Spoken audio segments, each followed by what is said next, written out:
if you were to tell a CS leader who is currently thinking, oh my God, where do I start? Because I think my training strategy is not there. What's the first step you would tell Rick for them to take? We covered it towards the beginning, but to remind people, the start point is begin with the end in mind. What Stephen R. Covey, chapter 3 of his book, and what's the end? The end result is a better quality, more effective customer success team. And effective means to me two things. It means productive and efficient. You need to be doing the right things and doing them quickly, so you can do a lot of them. So you need to be able to work out that what is effective.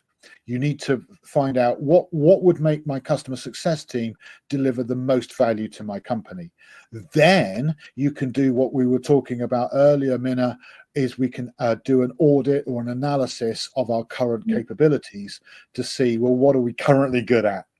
And then that's that gap analysis, the audit. What did you call it? Something slightly different, but very similar. Analysis, right? Yeah. And we can see what the difference is. And then that's the thing to put in the plan is the things that are going to most quickly, plug those gaps and get your team up to a reasonable standard. And then, as I said, you need to cost that to a degree. You need to put it into a business plan, wrap it up with some, this is what it'll cost, but this is what we'll get back and how we're going to measure it. Think about measurements and submit that to your team and fight for a budget. And once you've got the budget, it's downhill all the way, right? It's sort of the hard bit's getting the budget. And then the easy bit is spending. Spending the money is always easy, right? I mean that's easily done.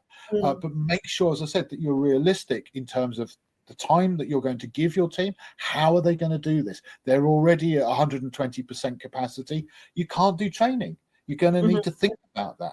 If you need to think, well, what's going to give and where in the day are they going to be doing this and how are we going to deal with that?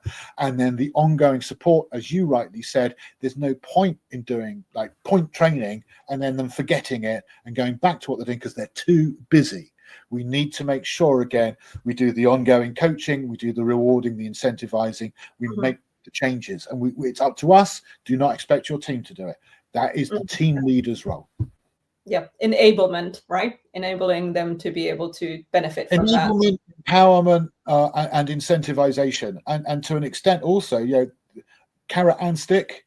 So, and those who have not done X by date Y need to come and see me and tell me why. And if they haven't got a good reason, I'm not going to be happy. I mean, obviously, if you've got a good reason, if you've been ill or whatever, well, fine. You need a good reason why this has not happened.